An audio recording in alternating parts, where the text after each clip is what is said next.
Hey guys, DB right here, and today I'm continuing with what if Barne went with Goku to Earth, and just bringing something up that came to my attention. To those of you who are watching this on my Twitter feed, I didn't mention Grandpa Gohan at all during the King Piccolo arc, and you're right. And honestly, like I said, we've had some issues with the original script being erased for most of the what-ifs on this channel.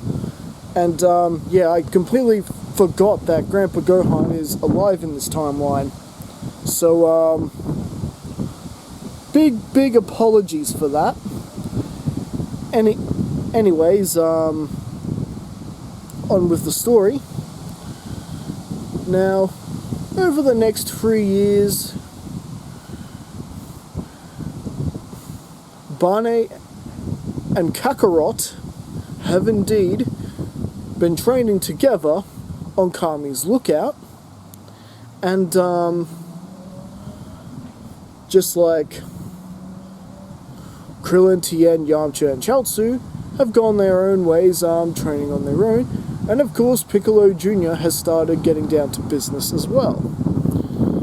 And well, the only difference I can really offer you in this part of the timeline is that with Goku having an additional sparring partner in Barne, Kakarot's powers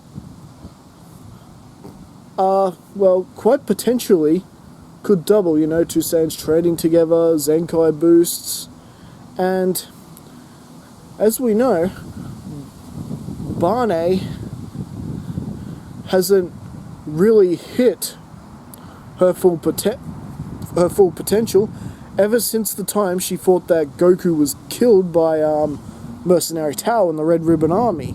You know, when she went on a complete rampage and completely destroyed Mercenary Tao and vaporized the Red Ribbon Army, like Broly style. It's actually quite possible that Dr. Gero isn't alive. I haven't made my mind up on that one yet. And so, pretty much, well, with that, we now head into the time for the 23rd Tenkaichi Budokai, and everyone is reunited with Kakarot and Barne, and let me tell you, Barne is a looker. As far as her face is concerned, and at least a part of her hairstyle, she looks a lot like her mother, Gine, except with the top part of her hair being pretty much like Goku's. And, you know, you've got, Kakarot, of course, who is the spitting image of Bardock.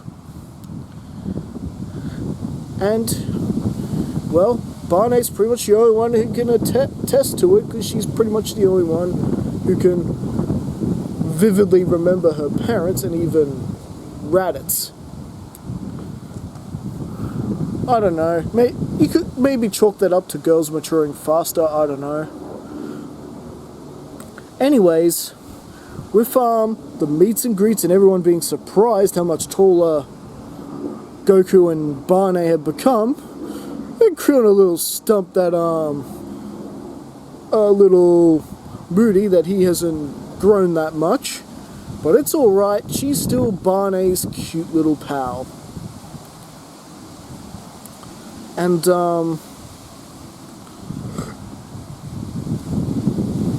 well, pretty much we head straight into the preliminaries. Now, pretty much with Tao being dead, it pretty much, and with Barne being an extra person, they couldn't exactly keep everyone from fighting each other. So, Barne ended up in the same slot, preliminary slot, as Chaozu, and where Mercenary Tao would have been, except that basically Barne has taken Tao's spot, so at least Chaozu is not going to be almost killed in this battle. It's a pretty good action-packed preliminary battle, between Barne and Chaozu, except when Chaozu tries his paralysis technique, it is slowing Barne down a little bit, but once she tweaks up a bit into a bit more of her power reserves, it's pretty much doing nothing, and she's pretty much easily just knocks Chaozu out of the ring, and Tien, Yamcha, and Krillin are just speechless that she was able to counteract Chaozu's move like that. And counteract it with sheer power.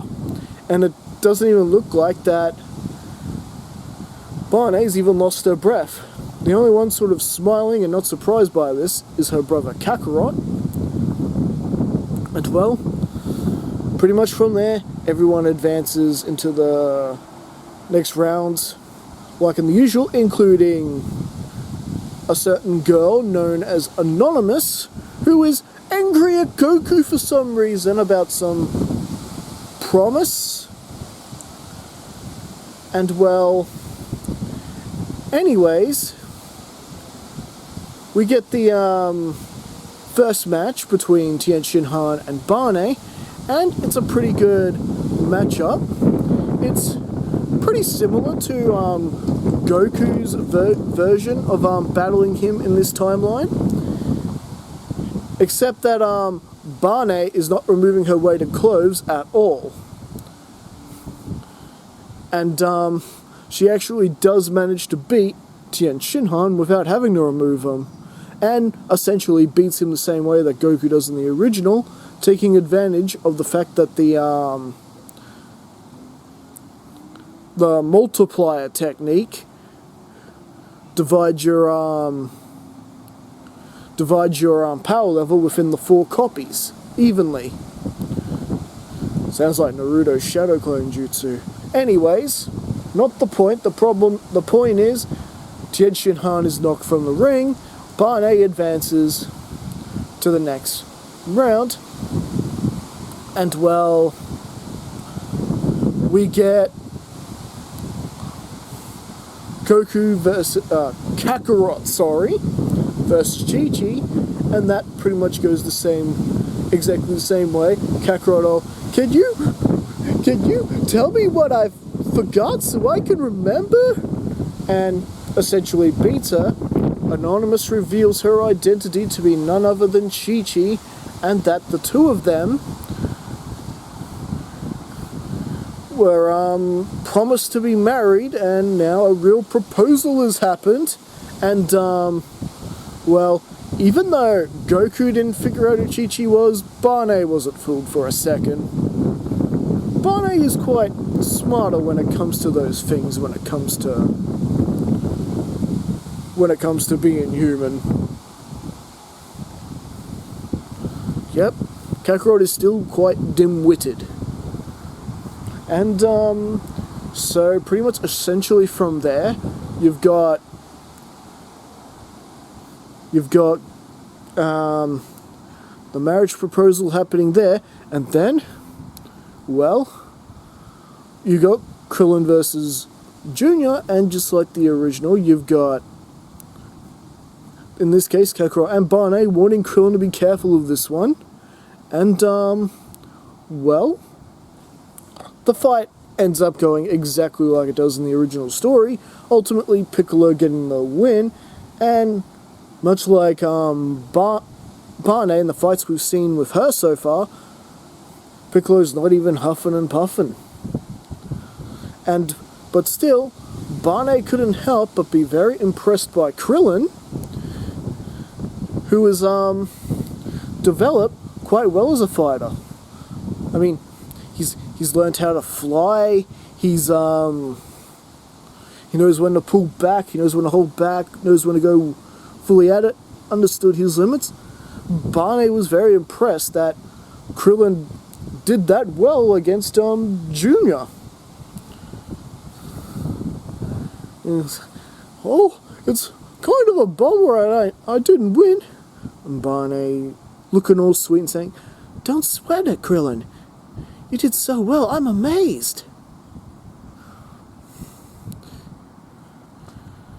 And well, Krillin is blushing a little bit. And he kind of looks at Barne like he sort of wants to say something. Yes, Krillin, why are you looking at me that way? Oh, it's nothing, I'm just... And Krillin just sort of moves on while Barney's sort of looking at him curiously and so weird. What was that about? But just sort of smiles and carries on, and then we get Hero versus Yamcha, and well, we know how that ends. Poor Yamcha. And well, then we get into the semi-finals match, Barne versus Goku. And well, this time around, it's once again a pretty even fight. However, much like the 22nd Tenkaichi Budokai, it's not going to end in Kakarot's favour.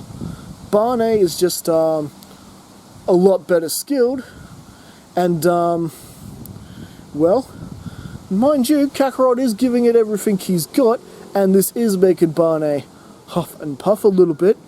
But remember, she can't exactly tap into her reserve power of achieving legendary Super Saiyan or Berserker Super Saiyan at this point, because, as we know, you sort of got to set her off.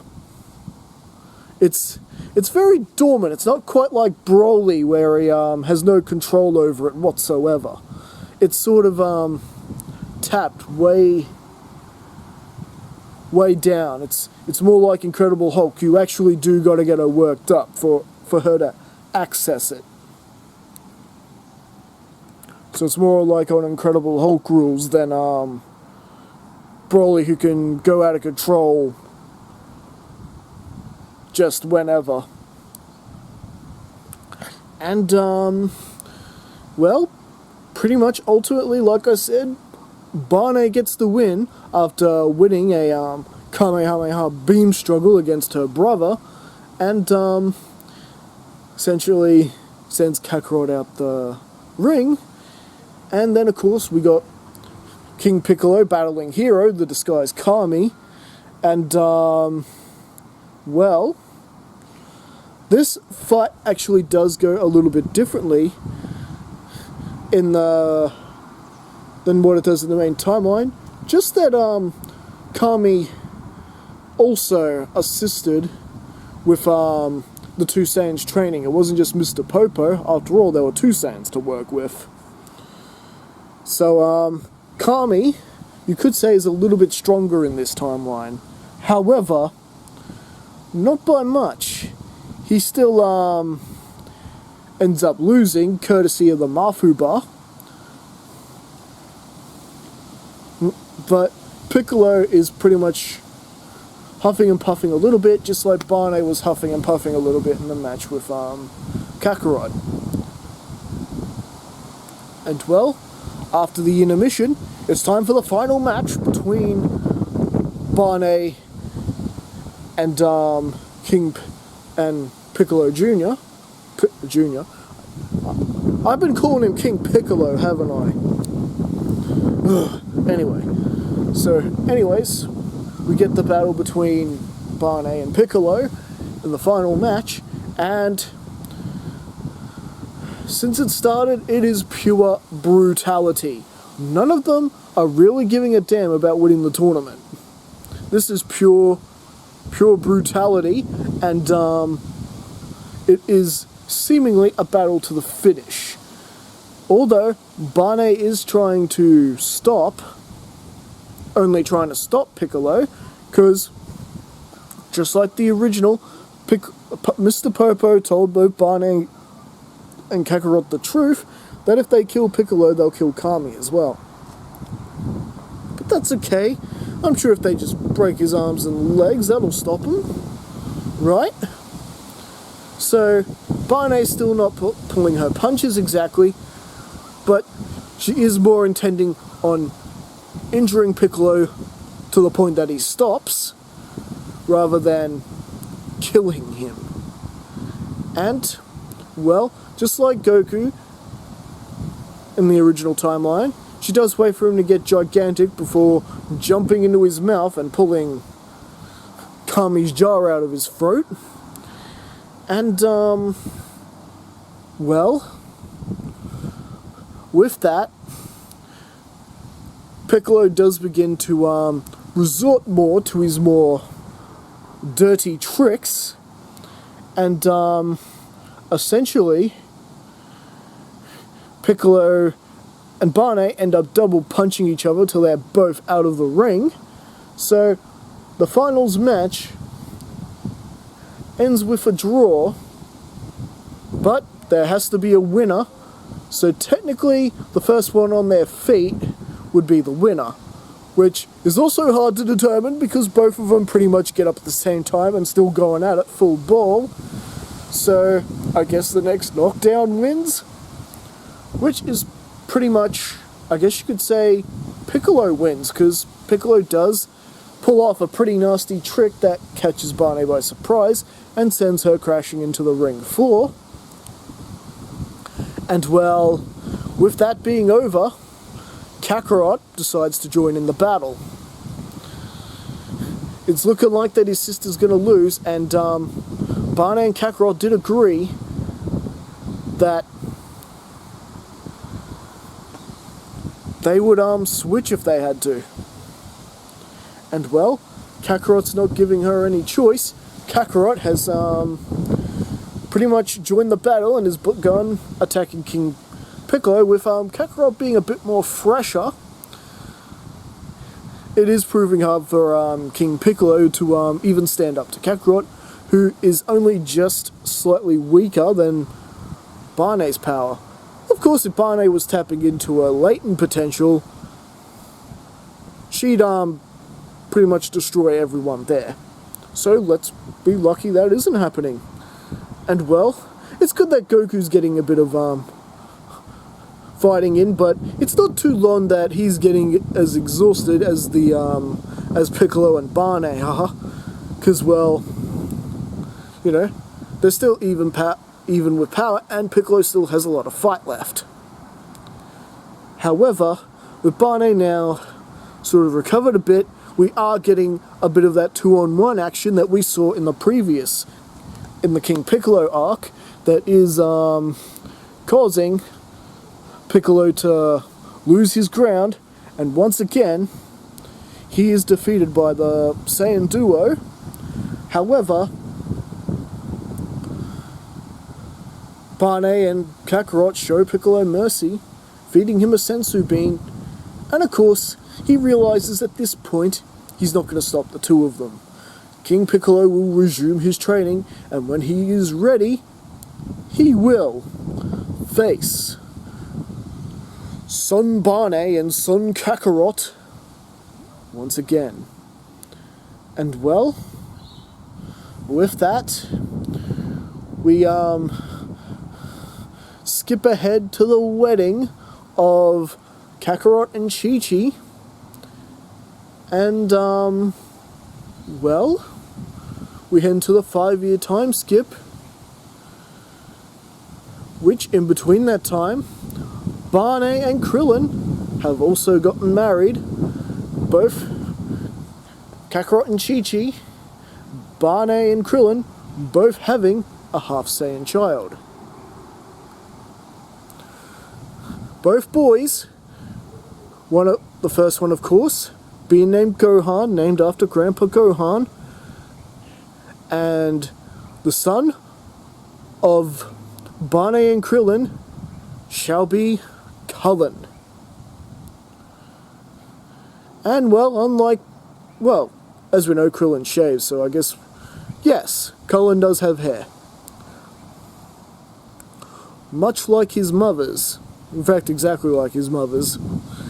And, well, thanks to, this addition to the family, and with Krillin and Cullen being neighbors to Chi-Chi and Goku, it pretty much means that Gohan is included in training, and with a little bit of discussing and talking into, they do include Chi-Chi in this because she is quite the warrior with potential.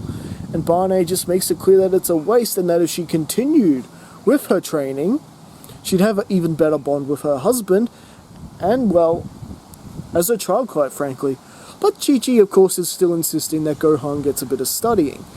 And, well, the 5 years, as I said, have come and gone, and Earth is about to get a new visitor. Yes, Big Brother Raditz is finally coming, and this is where we're going to leave things for right now. So what do you guys think? Will Raditz face his 2 younger siblings? Are they stronger in this point in the timeline? Or will they be able to convince Raditz that it would be best if he joins their side? All this and more next time as we continue with What If Barne Went With Goku to Earth. Don't forget to leave your thoughts in the comments and like and subscribe to the channel for more.